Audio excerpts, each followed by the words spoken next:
bonsoir. Bonsoir, vous allez bien? Toujours et vous? Très très très bien. De quoi allons-nous parler aujourd'hui?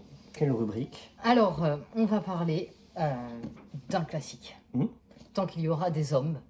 Très belle couverture Très beau de visuel. James Jones. Oui. S'il te plaît, est-ce que tu pourras mettre la photo d'un vrai visuel cette fois-ci? Oui. Merci. Donc, qui es-tu, James? James, c'est un auteur américain, né en 1921 dans l'Illinois. Il a d'abord été soldat, Oui.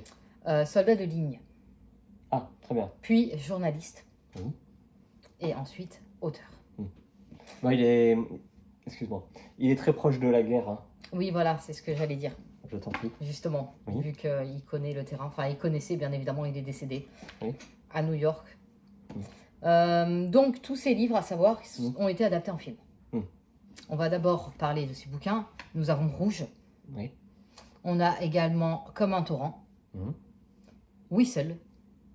Et celui-ci se nomme From Here to Eternity. Oui, exactement. Alors il a fait un succès.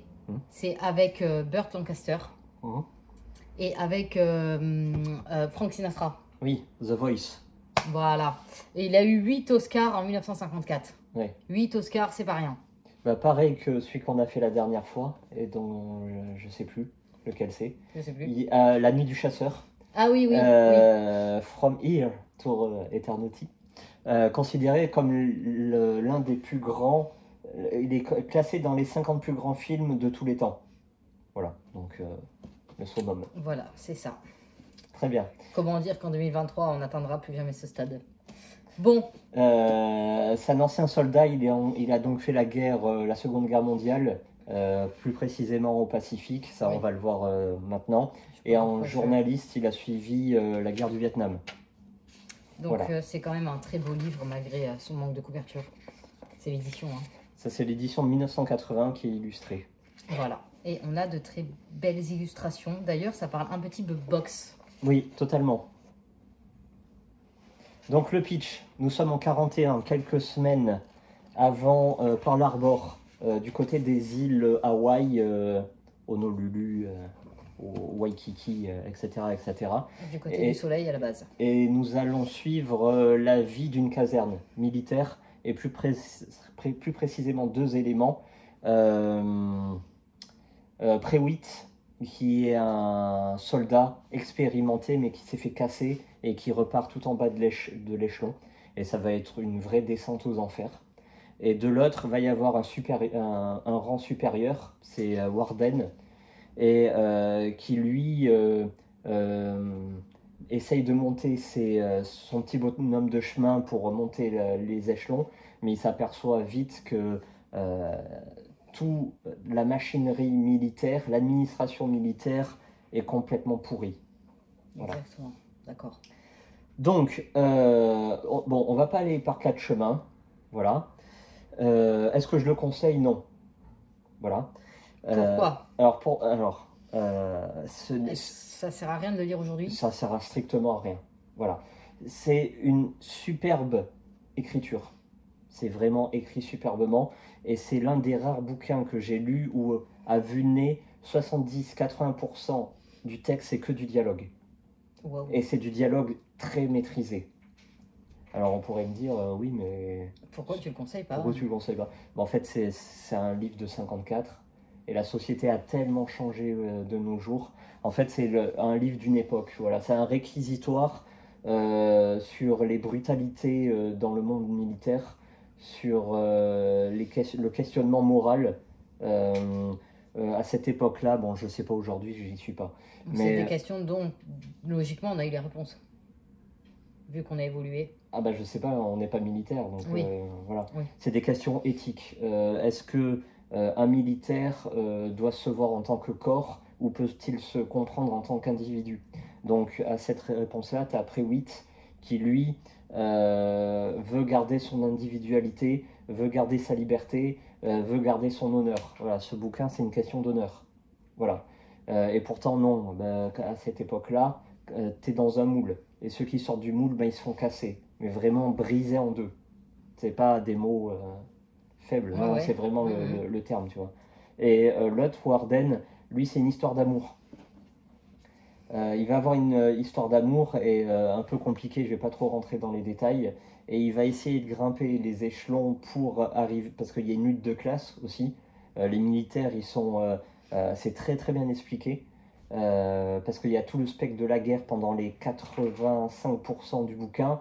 Et arrivé à un moment, bombardement. Et là, c'est vraiment la guerre qui commence. Et là, on voit que les très hauts gradés, c'est les premiers à se cacher. Et les troufions, ceux qu'on a brisés pendant des mois et des mois, en les considérant comme des bénés, des idiots, Oui, j'allais dire autre chose, mais oui. des alcoolos, des racistes et tout ça, c'est les premiers qui vont à la ligne et qui sont fiers et qui prouvent leur honneur et qui sont solidaires. Là, c'est vraiment la force du groupe. La force un groupe, c'est pas, on n'essaye pas de le faire de façon fortuite ni de façon forcée. C'est pas en brisant les gens que tu crées des amitiés ou des liens. Non, c'est face à l'adversité, bref, etc., etc. Voilà. Alors, ça, je pense que ça n'a pas changé aujourd'hui. Alors, pourquoi je le conseille pas? Comme je t'ai dit, la société a tellement changé. Quand tu sais que... Alors, c'est des très jeunes gens, hein, ils ont 21, 22 ans, oui. voilà, qui sont vraiment envoyés au casse-pipe. Là, aujourd'hui, en 2023, je pense que 90% des jeunes de 20-21, ils sont soit addicts au porno, soit addicts aux jeux vidéo, soit addicts aux réseaux sociaux. Et je crois qu'il y a presque la moitié, ça je dis pas des chiffres au hasard, hein, il y a des études qui sont faites, et c'est vrai. Et il y a la moitié qui sont addicts aux 3. Voilà. Donc vraiment, la génération d'aujourd'hui n'a rien à voir. Bon, après toi, tu as un aspect un peu particulier par rapport à ça. Moi, pourquoi? Oui, des militaires, t'en connais. Ah, on a des militaires dans la famille, évidemment. Oui, voilà, donc très proche, donc toi, tu as peut-être un regard différent par rapport à ça, mais je suis sûr que tu prends... Après, la société, elle a changé aujourd'hui. Ouais. Est-ce que tu as envie de t'engager pour ce pays? Oui, il y a aussi ça, mais est-ce que les générations d'aujourd'hui sont pas vraiment des fragiles aussi, hein? Oui. Des questions d'honneur aujourd'hui, j'en vois pas beaucoup. Oui, je vois de quoi tu veux parler. On va peut-être pas aborder le sujet, Ouais, non, mais oui, tout à fait. Des questions d'honneur aujourd'hui, j'en vois peu qui sont capables de prouver leur honneur, non? Ouais. Ou même qui ont une estime de soi, hein? Vrai ou faux? C'est ça. Ah oui, il y a celui-là, là. Qu'est-ce qu'un homme? Les hommes en devenir. Oui. Dans ce bouquin-là, c'est être un homme, c'est avoir de l'honneur, avoir de l'estime de soi. T'as pas d'estime, tu vaux rien. Et t'as beau avoir des gars qui sont plus riches, ils ont tout plein de galons et tout ça, non. Face à l'adversité, face à la cruauté, tu prouves. Et si tu prouves pas, t'es un lâche et tu te tais. Oui, exactement, tu as tout à fait raison. Voilà. Donc non, c'est vraiment... Il y a un écart de génération qui est démentiel. Très bien. Voilà. Bon. Toi... moi, je ne l'ai pas lu. As-tu essayé ou pas? Non, parce que tu l'as lu et tu ne le conseilles pas, donc... Et puis, pas de temps à perdre. J'en ai beaucoup qui m'intéressent à lire. Donc, voilà. Comment en est-on arrivé à lire ça? C'est un ami à moi qui me l'a très fortement conseillé et qui m'a encore plus excessivement conseillé le film, qui est ah oui, ça m'intéresse par contre. magistral. Voilà, tu mettras un petit visuel du film. Que dire, si jamais vous êtes intéressé, ne partez pas sur celui-là. Parce qu'il a une odeur. Celui-là, horrible. 1981. Il est tout propre, hein. Ce bouquin date de 1981. C'est pour ça que, pourquoi il a une telle odeur en fait? Est-ce que tu la sens, l'odeur de l'époque? Voilà. Je me crois dans les tranchées là. Voilà, à Hawaï. Voilà. Ça fait 9 minutes que je tiens le livre, ça y est. Que lis-tu en ce moment? Je suis toujours dans le Sahardam. Oui, non, mais je suppute que tu es que j'ai débuté autre chose. Oui, mais oui. Vas-y, dis-moi. Et Campus Driver. Ah oui, La Chaudière. Voilà. Moi, j'ai décidé de faire de la nouveauté, de sortir de ma zone de confort grâce à un livre que tu nous as ramené. D'une boîte à lire. Voilà, un thriller humoristique. Oui. Je rigole bien. je mettrai une petite photo là, parce qu'on ne l'a pas apporté. Ouais. J'aurais pas pensé, c'est très drôle. Voilà, oui. Très bonne trouvaille. Recommandé par Stephen King. Bon, merci beaucoup. Hein. Merci. À bientôt. Au revoir.